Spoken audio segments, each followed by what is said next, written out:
Último bloque y final de Stock Disponible Vía X, conversaciones necesarias en el Chile que estamos haciendo entre todas y entre todos y en este canal Vía X por la libre expresión. Y a propósito de libre expresión, periodismo independiente, las maldades de Interferencia.cl con su editor general, don Andrés Almeida. ¿Cómo está, Andrés? Lo veo abrigadito, ¿eh? Sí, ya estamos en junio ya. Con su Montgomery. Hay que cuidarse. Sí.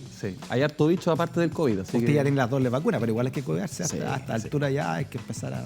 Y además el sábado ya estoy con el programa completo, o sea, las 2 semanas después de la vacuna, así que... está esperando todo. Todo muy, me parece. Muy disciplinado. Ya, comencemos con las maldades de Interferencia.cl esta semana. ¿Le parece esta nota que dice así, a propósito del Foley Hong? Dice, bufete de Estados Unidos, al que fue a trabajar abogado clave de Piñera, compite por asumir la defensa de Chile en litigio internacional. Nota de Camilo Solís. ¿Qué significa esto? Que la empresa colombiana ISA llegó a Chile a un arbitraje ante la CIADI y ante ello el gobierno invitó a varios estudios para postular a la defensa, entre ellos a Foley Hong, ¿no? Donde Benjamín Salas fue a trabajar meses atrás. En círculos legales se dice que la firma podría estar asesorando a Piñera en causas internacionales en su contra en materia de derechos humanos. Además, Benjamín Salas también es hijo de una exministra de Sebastián Piñera, ¿verdad? Paulín Cantor. De Paulín Cantor. Sí. Ahí está el señor Sala. Estuvo con Piñera y ahora podría representar a Chile en esto. ¿Qué consiste esta nota? Bueno, tú sabes que nosotros estamos bien enfocados en seguir el poder, ¿no? Y eso tiene que ver con seguir los personajes del poder. Y ¿ya? Benjamín Salas ha sido un personaje bien curioso en Palacio, como le dicen los cursis a la moneda, ¿no? Porque él ha sido, él muy joven, ha tenido una influencia que envidiable para muchos viejos, incluidos cancilleres, el actual y el anterior. Bueno, digamos. El mérito, pues, si las personas seguramente defienden el mérito. Seguramente él tiene muchos méritos, pero es una persona del riñón de Piñera. Ya. O sea, es el abogado personal de él, es asesor más que abogado, ¿no?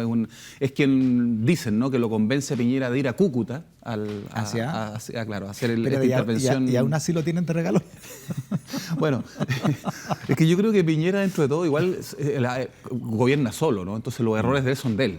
Probablemente anda tú a saber lo que le dijo Benjamín Salas en algún momento. O sea, es una historia que todavía no está muy clara. Entonces, pero bueno, este es un alto asesor, muy joven, alguien que viene de una carrera meteórica. Y bueno, trabaja en el segundo piso con la Roulette, viene también de Libertad y Desarrollo, y de repente sale de escena en un momento complicado, para el gobierno completamente complicado todo momento, pero sale y se va a esta firma estadounidense de abogados grande, importante, con sede en Nueva York, en Boston, en Washington. Yeah. Y claro, todo el mundo quedó un poquito como preguntándose, ¿no? ¿Qué hace Benjamín Salas en Foley? Y bueno, empezamos a reportear un poco qué hacía él por allá. Ha salido en varios medios, lo ha sacado Exante, lo ha sacado...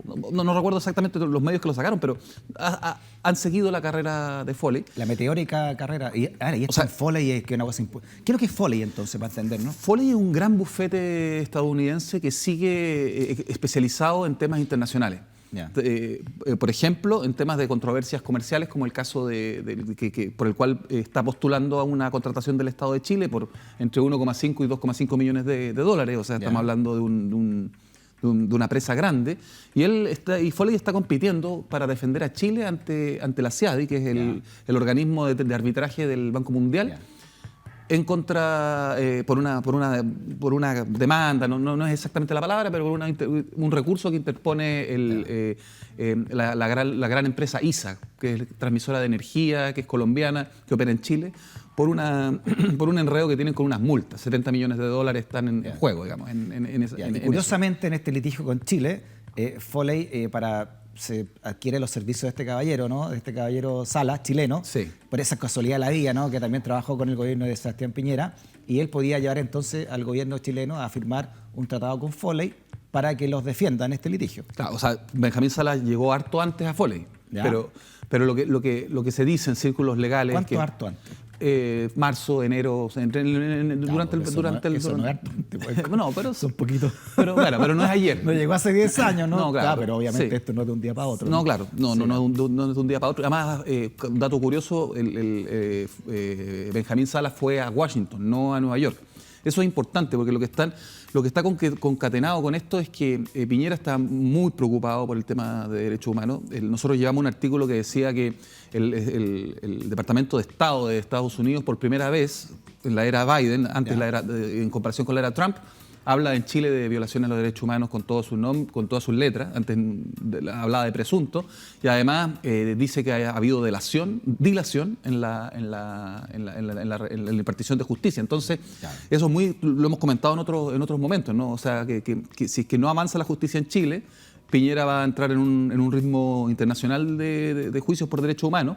Y bueno, ahora todo lo que anunció Piñera tiene que ver un poco con tratar de mostrar como si estuvieran avanzando el tema de derechos humanos, y pareciera que va Benjamín Salas a Foley para ir adelantando tareas, digamos, de derechos humanos, de derechos humanos, para que sea Foley finalmente la que lo defienda. Foley tiene cierta especialidad en derechos humanos.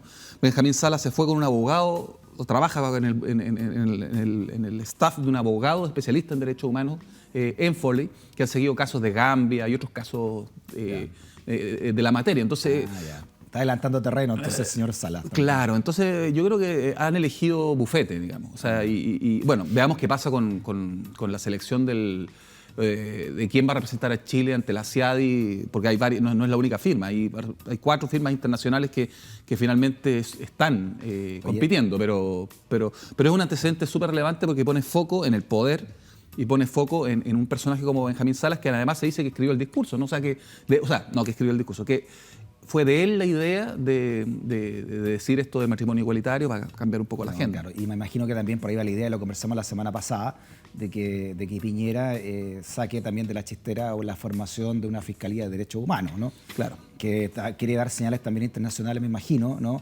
Para dar a entender de que él también está preocupado por los derechos humanos en el país y lo habla en su cuenta pública, en su última cuenta pública, ¿no? Claro, yo creo que todo esto está relacionado. Nosotros hacemos reportajes que van avanzando, ¿no? Nosotros hacemos coberturas, no es un reportaje que lo comprende todo, pero tengan la seguridad que seguimos, digamos, o sea, de que seguimos la pista de las cosas que vamos publicando. Entonces, vamos a ver a dónde llega. Vamos a saber finalmente quién es el que contrata el Estado de Chile, a qué bufete internacional lo contrata. Y de ahí, de alguna manera, vamos a saber si es que esta pista iba hacia allá. Si no, bueno, informaremos también quiénes son los otros contratados. Sí. Otra reflexión que me deja este artículo de ustedes en Interferencia, Andrés, es que es el lado B de los tratados, de estos tratados internacionales en los cuales hemos suscrito varios, ¿no? Sobre todo en los últimos 30 años, y que tiene que ver con cómo nos podríamos nosotros, en nuestra nueva legislación o nuestro nuevo sistema o ordenamiento que hagamos institucional, ¿cuántas veces vamos a chocar con esta cantidad de tribunales de aquí en adelante, ¿no? Si queremos, por ejemplo, nacionalizar el agua, si queremos terminar con la AFP, si llegamos a firmar el TPP-11, ¿no? que impulsó la presidenta Bachelet con Heraldo Muñoz y que ahora se tendría que votar en el Parlamento.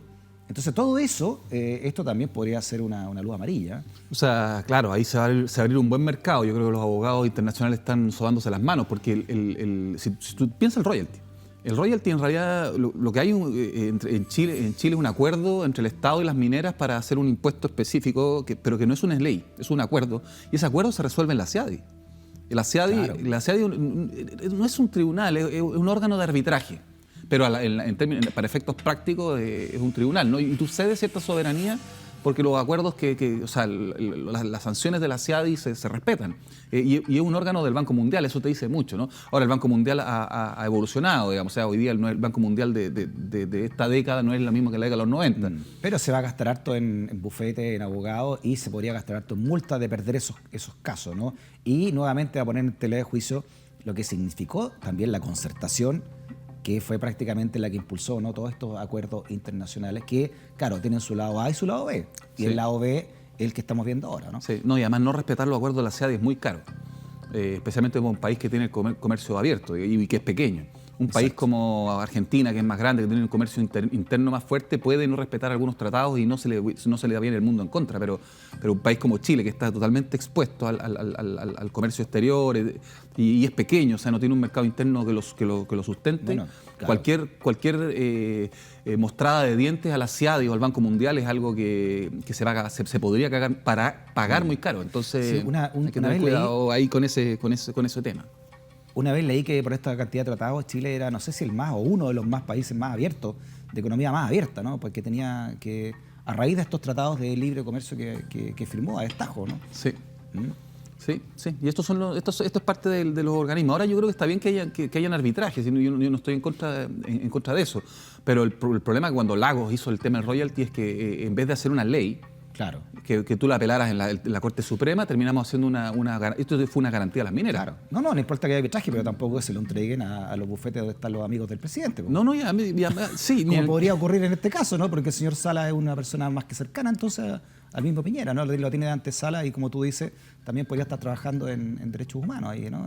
Dentro de Foley. Ahí se producen algunas cosas. Yo creo que Piñera está pensando en la salida y Sí, creo que ya, estas cosas van para allá, sí.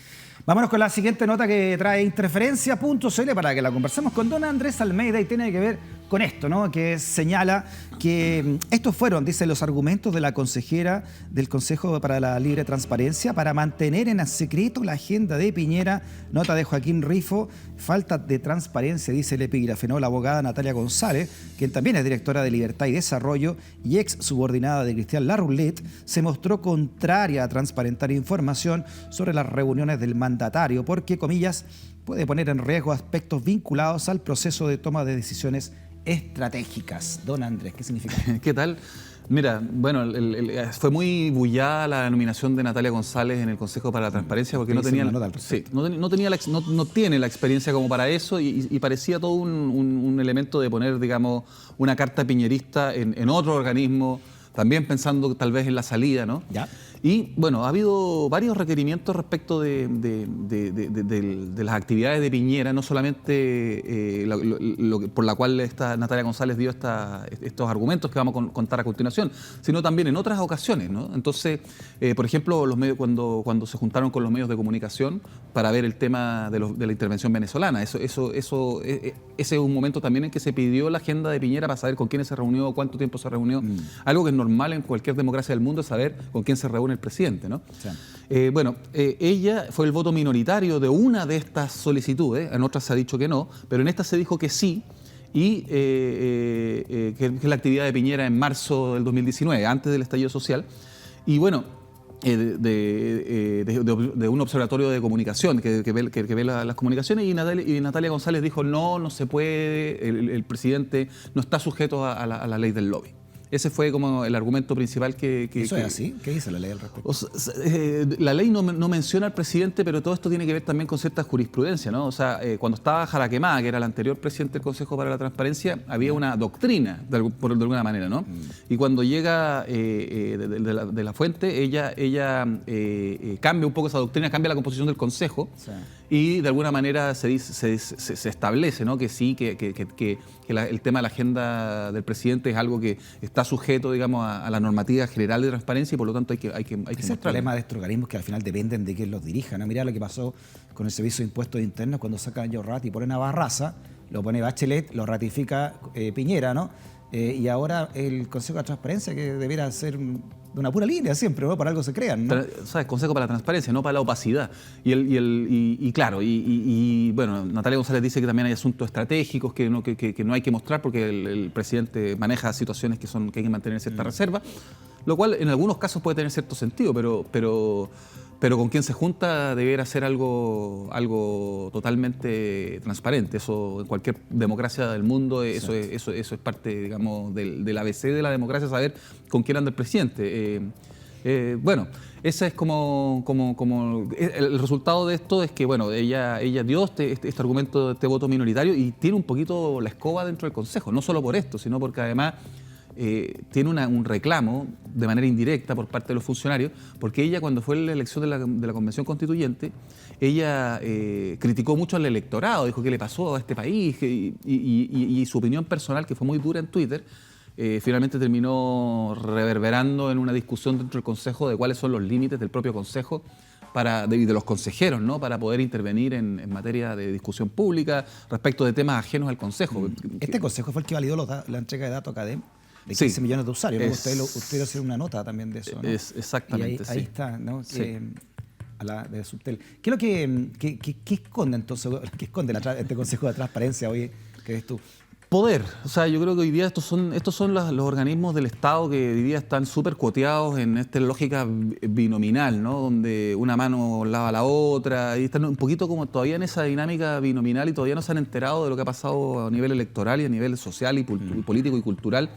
En el cual se necesitan otro tipo de prácticas y probablemente otro tipo de personas en este tipo de organismos. Yo creo que el diseño en el cual el presidente nomina, el Senado valida, quedó bastante offside con esto, ya con el estallido social, y para qué decir ahora después con la elección de la Convención Constituyente. Entonces, todos estos organismos empiezan a friccionar con la realidad. Entonces, hoy día, si bien es cierto que tienen las atribuciones legales para hacer lo que están haciendo, la legitimidad corre por otro carril. Sí, a propósito de eso, ¿no sería malo que fuera un consejo para la transparencia en la medida de lo posible, ¿no? Claro, a estas alturas de Chile, ¿no? Es como el velo, entonces, ¿no? Ya no es transparencia, sino que es un velo que corre, no es algo frontal, donde tú puedes decir, bueno, esto es lo que está pasando en el Estado, estas son las plata que se están manejando, etcétera. Entonces, es importante, y de nuevo, es importante estar observando cuáles son las piezas del ajedrez de Piñera en esta estrategia de salida también. Muy bien. Oye, este domingo hay interesantes elecciones, la segunda vuelta de gobernadoras y gobernadores, y obviamente se ha centrado el foco en la región metropolitana por la cantidad de votos que potencialmente tiene ahí, y lo que también simboliza de fondo, que son más que dos nombres, ¿no? Es lo que simboliza la figura de Claudio Orrego y de Karina Oliva, que se enfrentan en esta segunda vuelta, y ustedes traen una entrevista precisamente a Orrego, donde hace un mea culpa en su titular al menos, ¿no? Dice, hoy no pienso igual que cuando apoyé el control preventivo de identidad. Hay que formar una nueva policía de carabineros, lo hace el director de Interferencia, Víctor Herrero. En esta entrevista, el candidato a gobernador de la RM aborda el momento electoral que lo enfrenta con Karina Oliva y el momento político del país que ha girado en contra de todo lo que huele a establishment. Dice, no es un plebiscito sobre los 30 años. Claro, no le conviene que ese foco a Orrego, ¿no? ¿Qué es lo que se destila de esta entrevista y cuál es el temor también que tiene Orrego? ¿Qué pasaría si pierde, ¿no? Con Karina Oliva, para él y para la democracia cristiana y para lo que sea significó la exconcertación a esta altura, ¿no? Sí, yo creo que el escenario de la derrota de Orrego es el que tiene mayor probabilidad, ¿no? Solamente la suma de electores que participaron en la elección anterior te debiera dar una elección favorable a la Karina Oliva, pero está todo tan líquido que es posible que se den sorpresas, ¿no? Yo no lo descarto una sorpresa. Orrego tampoco, yo tengo la sensación de que él está trabajando para ganar, o sea, no lo veo, digamos, tratando de tener una salida digna, de una derrota digna. Él está intentando ganar y está intentando poner los puntos, ¿no? Nosotros les pedimos entrevistas a ambos, a Orrego y a Oliva, y Orrego vio en esta entrevista una oportunidad. O sea, nosotros que llegamos a un público progresista, probablemente están algunos viendo qué decisiones van a tomar al respecto. De ahí el titular, que no es casualidad, ¿no? Que él reniega de lo conservador que fue. Recuerda cuando en su último slogan de campaña era prácticamente creo en Dios y qué, ¿te acuerdas o no? Sí, claro. Sí.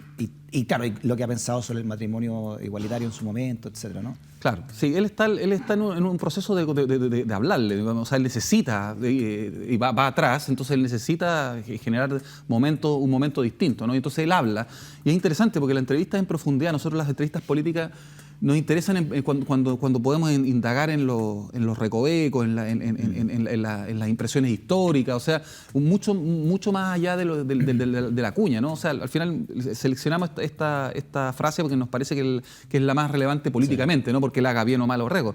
Pero es interesante porque también representa un poco todo un proceso de revisión hacia atrás de este sector del político, ¿no? Que mira para atrás y que seguro que se arrepiente del CAE, probablemente se arrepienta del acuerdo del 15 de noviembre. O sea, hay una serie de reflexiones que hace Orrego junto con Víctor que vale la pena mirar, no tanto por la cuña fácil, ¿no? Sino porque más bien te da señales políticas hacia dónde va el sector y también te da el timbre un poco de hacia dónde va la campaña. Y yo creo que Orrego ha logrado un punto que es hablar sobre no creo que la campaña se trate sobre quién es más competente o no, pero ha puesto el punto. Pero no es claro, no se trata de eso, pero se habla de eso. Cuando usted le pregunta por Jadwe o Lavín, él responde tirándole al córner, ¿no? Sí. Dice, no, entre los dos prefiero a Yarna Proboste o Paula Narváez, que es una manera bien de ser, digamos, de responder algo tan clave, ¿no? Eso te iba a decir, sí. Sí. Y además es una respuesta que no es tan difícil. Yo creo que Orrego fue parte de un gobierno como el de Bachelet, donde estuvieron los comunistas. Y si él dice, como él mismo dice, que el gobierno de Piñera fue el peor de la historia en los últimos siglos, entonces un gobierno de continuidad del gobierno de Piñera no debiera perderse en eso. Andrés, disculpa que te interrumpa, pero hace pocos días estuvo ahí sentado Fuad Chaín, va a ser uno de nuestros constituyentes, y el único señaló ahí que entre Lavín y Jadwe, él anula. Sí. Eso lo dijo Fuad Chaín, que hasta hace poco era, como tú dices, presidente también de la democracia cristiana. Es que la democracia cristiana se va a tener que sincerar. La democracia cristiana se va a tener que sincerar qué es. Yo creo que la oportunidad que tiene Yarna Proboste lo va a obligar. Ahora, la democracia cristiana que representa la Yarna Proboste es una democracia cristiana más tirada a la izquierda. Ahora, ¿qué pasa con esta mochila de personajes que son más de derecha? Va a ser una buena pregunta. Pero yo creo que cuando tú revises la historia y te veas lo que fue el gobierno de la Bachelet, yo creo que va a estar muy claro el rol antirreformista de un sector importante e influyente de la democracia cristiana. No completo, porque aquí también se hacen muchas caricaturas respecto a la democracia cristiana, pero la verdad es que hay un sector muy influyente, muy importante, que ha sido contrarreformista directamente. Sí. Y yo creo que estas respuestas dan un poco cuenta de eso. Yo creo que Orrego participa un poco de esa lógica. Ahora, demócrata cristiano, tienen una de azúcar y una de sal. Yo el análisis que hago de la democracia cristiana, con todo el respeto también que merecen figuras de la democracia cristiana como Laura Albornoz y otros, ¿no? Yo lo hago histórico, ¿no? O sea, la democracia cristiana ha tenido ese rol de bisagra, ¿no? Y fue una creación de la Guerra Fría. Recuerda que sale del Partido Conservador dentro de la pollera de la Iglesia Católica en este rol social que en el fondo era tener algún tipo de dique contra el marxismo, ¿no? Que también empezó a pampear en América Latina y luego sería incluso una revolución un año después de la fundación de la democracia cristiana en Cuba. Y el origen social que viene del Partido Conservador, no solamente ideológico, es de un origen social, aristocrático, oligárquico. Claro. Y eso lo hizo, por ejemplo, estar en contra de la UPE, recibir financiamiento de la CIA, etcétera, etcétera, y apoyar el golpe de Estado de los principales jerarcas, salvo 13, ¿no? Entre ellos Bernardo Leighton, que firmaron valientemente una carta en contra. Por eso que es interesante. Yo creo que esta lucha de este domingo entre Karina Oliva y Orrego es de manual. Es de manual de la comunicación política, porque es una lucha finalmente que Orrego quiere llevar hacia los contenidos, hacia la comunicación de contenido. Por eso que quiere más debate y acusa a Karina Oliva de no tener debate, etc. Y Karina Oliva y su comando lo quieren llevar hacia la trinchera de lo simbólico, ¿no? De lo que representa cada uno.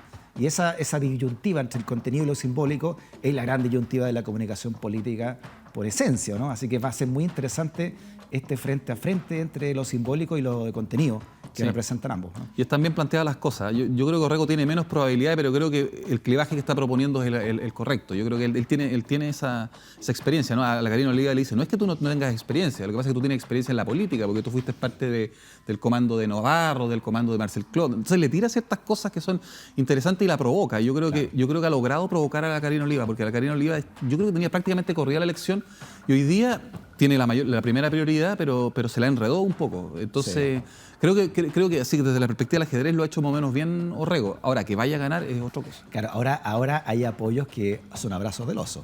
O sea, Karina Oliva recibió el apoyo de Malté, que sacó muy mala votación dentro de la gobernación, y eso le abrió también un flanco dentro del Frente Amplio, ¿no? Porque sabemos que lo que representa Pamela Giles para RD y para Boric, ¿no? Puntualmente lo que es Pamela Giles.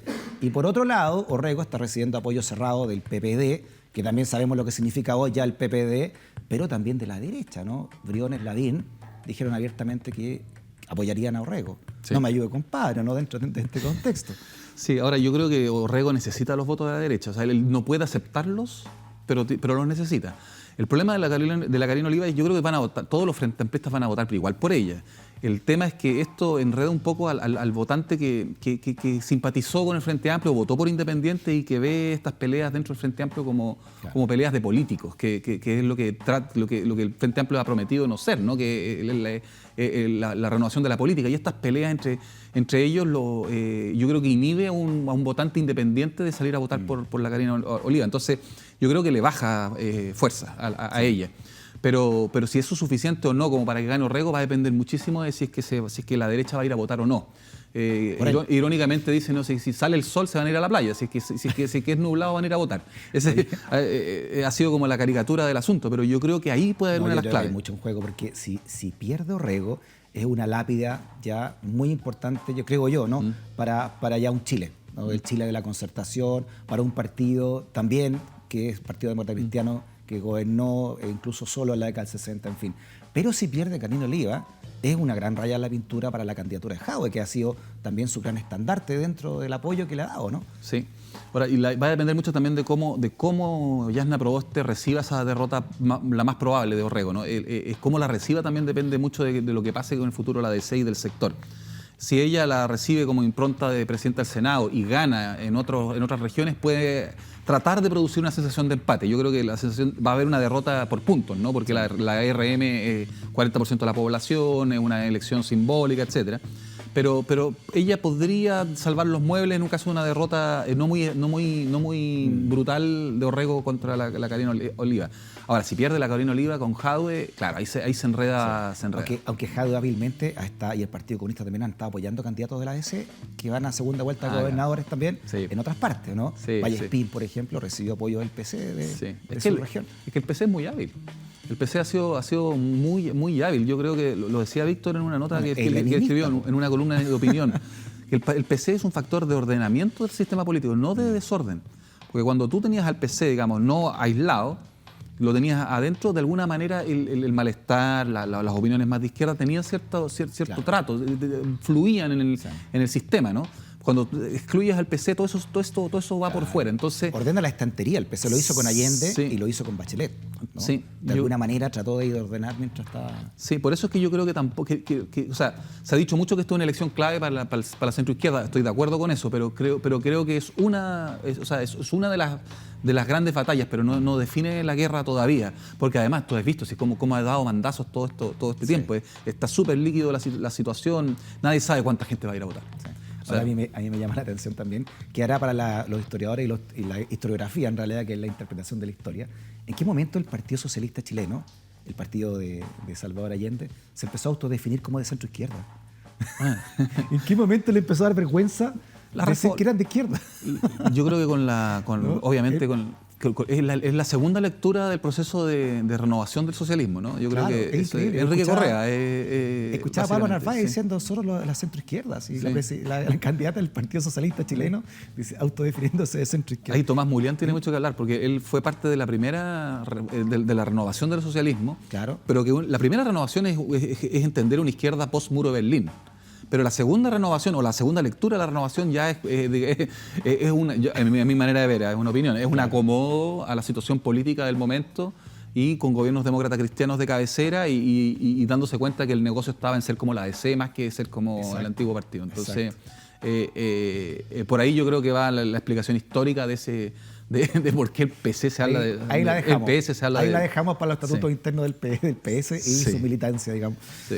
Ya, oye, este también es muy interesante, este artículo que traen de conversación a esta altura también, ¿no? De reflexión, para eso están las notas periodísticas, ¿verdad? Y la investigación que usted hace en Interferencia. Y tiene que ver con lo siguiente, mira, ahí ya lo estamos viendo, que es este estudio que muestra que la industria forestal ha creado mayor desigualdad y pobreza en el sur de Chile, de Paula Wenchumil. Esto en el periodo 1997 a 2015, un largo periodo investigado en este Human Ecology Journal, que analizó el impacto de esta industria con datos de 180 municipios de 6 regiones. ¿En qué consiste esto? Es un estudio súper interesante en el cual se hicieron correr regresiones estadísticas, ¿no? De varios elementos de desarrollo social y económico. Yeah. Y bueno, y al correr esas estadísticas tú te das cuenta que mientras las empresas forestales triplicaron su expansión en el territorio, pasaron de de 100 millones de hectáreas a 300 millones de Lo hectáreas. vimos en un mapa que ustedes publicaron Sí. también, ¿no? Cómo se ha ido expandiendo versus el bosque nativo, esta industria que estamos viendo ahí forestal, Claro, ¿no? claro, pero ese era de Arauco, en una provincia dentro de la región del Biobío. Esto abarca una zona mucho más grande. Y bueno, y siempre el discurso de las forestales fue, bueno, que nosotros generamos empleo, nosotros que generamos crecimiento, etcétera, etcétera, etcétera. Y bueno, lo que muestra en estos del año 97 en adelante es que no ha sido así. O sea, es un estudio que hay que verlo en su mérito, ¿no es cierto? Esto es un estudio académico que muestra estas regresiones de los indicadores sociales y demográficos y económicos de las familias, ¿no? Ya. Y por lo menos en el territorio eso no ha sido así. No ha habido mejor empleo, no han aumentado los sueldos, no ha habido un mayor ingreso de estas personas por otras vías. Entonces, es una pregunta interesante porque nos lleva a cuestionarnos cuán extractivo es la industria forestal. Dirán los defensores de la industria que se pagan un montón de impuestos por la exportación, ¿no es cierto? Porque la industria forestal es una industria exportadora y con esa exportación y con eso, digamos, vía impuestos, probablemente llegarán, digamos, a las comunidades, pero tú sabes que los impuestos son a las arcas generales del país y se puede gastar en los super guanacos de carabineros y no Claro. o en el comando jungla y no en los beneficios sociales de algo que es bien obvio, pero que no ha dicho con todas sus letras. ¿Por qué si la industria forestal es tan macanúa? ¿Por qué la región donde mayor presencia tiene, que es la Araucanía, es la más pobre? Este es un estudio internacional, ¿no? Está en inglés y ustedes hacen un link con este estudio dentro de la- Sí, está publicado en un journal internacional, pero hay investigadores chilenos. Chilenos Entonces, también, sí. Entonces, claro, es un estudio en un journal. Claro, hecho para un pase medio. Sí, claro, es un estudio académico, no tiene una finalidad política, trata de ver, digamos, hacer correr estas regresiones. Yo creo que, las industrias tienen que dejarse sentir atacadas y empezar a ver estos datos. En el Chile de antes, este tipo de cosas, no, son activistas, científicos activistas. Además, Y hoy día si yo fuera de la industria forestal, empezaría a mirar. Sí, ojo, porque además de la desigualdad que dice el estudio, ¿no? que ha profundizado esta industria forestal, está también la destrucción de todo nuestro ecosistema, ¿no? Claro. La destrucción del bosque nativo en pro de estos monocultivos, que sabemos lo que significa también para la naturaleza, ¿no? Sí, hay un error al llamarlo bosque, ¿no? Claro. No son bosques, son plantaciones. Son desiertos verdes también, como también lo han llamado los propios ecologistas, ¿no? Y chupan agua, pero como malo en la cabeza. Sí, pues, o sea, tiene externalidades negativas y todo. Nadie está en contra de la industria forestal, pero lo que sí es que veamos si son ciertos los preceptos básicos que dice la industria forestal, que produce externalidades positivas también en los territorios y, bueno, ¿dónde están? Sí, claro, no, pero nadie está, uno de los que están a favor es de la regulación, o sea, que se regule todo esto, ¿no? Y también de cuestionarnos nuestra malla productiva. Claro, veamos si realmente queremos seguir destruyendo la naturaleza en pro del empleo o queremos, por ejemplo, dinamizar una industria turística que se aproveche también esos sectores de naturaleza u otras, ¿no? U otras vías también de hacer surgir al país, ¿no? Que tienen que haber muchas, ¿no? Claro, es que todo se mide por el lado del PIB y de la exportación, que es una manera importantísima, pero... Muy bien. Pero, y esta gente que en dictadura también recibió tanto apoyo, ¿no? Que son las grandes forestales. Y cómo se hicieron cargo, ¿no? Recordemos el libro de María Olivia Monker, ¿no? Sí. Cómo los grupos económicos, grandes grupos económicos saquearon al país. y la tragedia del bosque chileno también, ¿no? Exacto, Sí. sí, esto está escrito, ya no estamos descubriendo la pólvora acá en esta conversa. Po. No. ¿Ah? Así que es muy bueno que ustedes recuerden como interferencia, recuerden también, ¿no? Estudios académicos como este. Y que lo vean, porque ahí pueden ver en detalle de qué se trata, ¿no? Es importante ir a la información. Nos quedan un par de minutos, alcancemos por lo menos a enunciar por lo menos esta nota que también traen sobre Aliaga, Torretti y Aristía, las familias detrás de la tala del bosque nativo y monocultivo de paltas en María Pinto. Escasez hídrica, ¿no? De vecinos y pequeños agricultores de Barracaldo, de María Pinto, temen que el sector se transforme en una réplica de Petorca. ¿En qué consiste esta nota sobre Aliaga, Torretti y Aristía? Bueno, seguimos con el monocultivo. Seguimos con y nosotros en la costura entre poder y del poder económico y el poder político siempre impacta en temas medioambientales. Una cuestión, o sea, obviamente a nosotros nos interesa el tema medioambiental de por sí, pero además porque seguimos el poder. Y aquí esto es un momento en el gobierno de Piñera. Se cambia cierta legislación que permite a la CONAF autorizar ciertos destrucción de cierto bosque que es el xerófilo y no el esclerófilo. Pero lo que pasa, es una diferencia técnica, ¿no? Pero el bosque esclerófilo es como el nativo, por decirlo así, el espino, el quillay, el que conocemos en la precordillera, ¿no? Explícame estas fotografías que ustedes adjuntan en el artículo. Bueno, yo creo que se explica sola la foto, ¿no? Son autorizaciones que hizo CONAF en este caso creo que no se autorizó, en este caso se violó la autorización, pero las multas son muy bajas, de trabajar, digamos, cultivos de paltos que chupan agua como los árboles de las forestales. Aguacates se llaman, de hecho. Sí, sí. Y, bueno, pero eso viene del náhuatl, no creo que venga del agua. Pero Aguacatl. Sí. Y bueno, hicieron este horror, digamos, en las quebradas, y las quebradas están protegidas. Ahora, la CONAF, en este caso, la CONAF sancionó, pero las sanciones son mucho más suaves que lo que son las pingües ganancias de la industria paltera, porque es una industria de nuevo de exportación, que consume un montón de agua. Entonces, acá, acá lo que se hizo fue destruir un bosque complementario al esclerófilo, que es un bosque... 3 años pasó todo eso. Claro, sí. Y finalmente lo que temen la gente del sector y de María Pinto en general es que esto se transforme en un nuevo Petorca, porque toma mucha agua y ese bosque, si tú destruyes el bosque que rodea al bosque esclerófilo y lo llenas de palta, el resultado, no hay que ser, digamos, un científico muy avesado para saber que las paltas van a chupar el agua y los quillayes van a terminar muriendo. Entonces, y todo en la región de Valparaíso, que tiene un gobernador ahora que fue líder de Moda Tima. Esto es RM. Ah, claro, está el límite con RM. Sí, está pensando en Petorca, ¿no? Que también han tenido problemas allá graves son climas parecidos. Toda la provincia. Son climas parecidos. Entonces, Mundaca ahora va a poner un sello ahí en la región de Valparaíso. Bueno, veamos entonces qué va a hacer Carolina Oliva o Orrego, ¿no? Con este tema. Sí. Ahora, esto, bueno, después hay un papel importante que jugó la CONAF en esto, ¿eh? Porque la CONAF de alguna manera se transformó autorizó hacer estas cuestiones porque el Servicio de Impuesto Interno autorizó el cambio de uso de suelo. ¿De cuándo la CONAF sigue al Servicio de Impuesto Interno? ¿Este Servicio de Impuesto Interno esto fue en Piñera 1. Esto fue en Piñera, durante Piñera 1. Después la Corte Suprema dijo no va más, pero todo lo hecho ya estaba hecho. Una llamada a la suscripción entonces por 3.000 pesos podemos seguir colaborando con el periodismo independiente de Interferencia.cl, don Andrés. Sí, bueno, no me canso de decirlo, pero esto es lo que nos permite tener un equipo de periodistas dedicados todo el día, digamos, a sacar este tipo de artículos. Esto es una buena idea, ¿no? Regalar una suscripción. Ah, sí. Tenemos dos sistemas. Uno para que tú te compras tu propia suscripción y otra que tú puedes regalarle. Tú le puedes regalar a alguien, oye, mira, te regalo esta suscripción a Interferencia, 3.000 pesitos. Te regalo 10 años, ahí están. Claro, no podemos hacerlo así, pero anual sí, pero hay anual, semestral y mensual. Así que es la manera que nosotros encontramos para poder financiar Interferencia y está funcionando, así que es una súper buena noticia porque mientras más personas se suscriben, nosotros podemos crecer y podemos avanzar y con independencia, ¿no? Y no recibir auspicios. Avisos. Sí.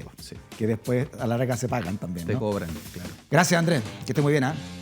Hacemos una pausa, terminamos el programa ya. Bueno. Gracias por la sintonía y por ser parte de este programa que se llama Stock Disponible desde Vía X y por la Libre Expresión. Hasta la próxima y hasta mañana.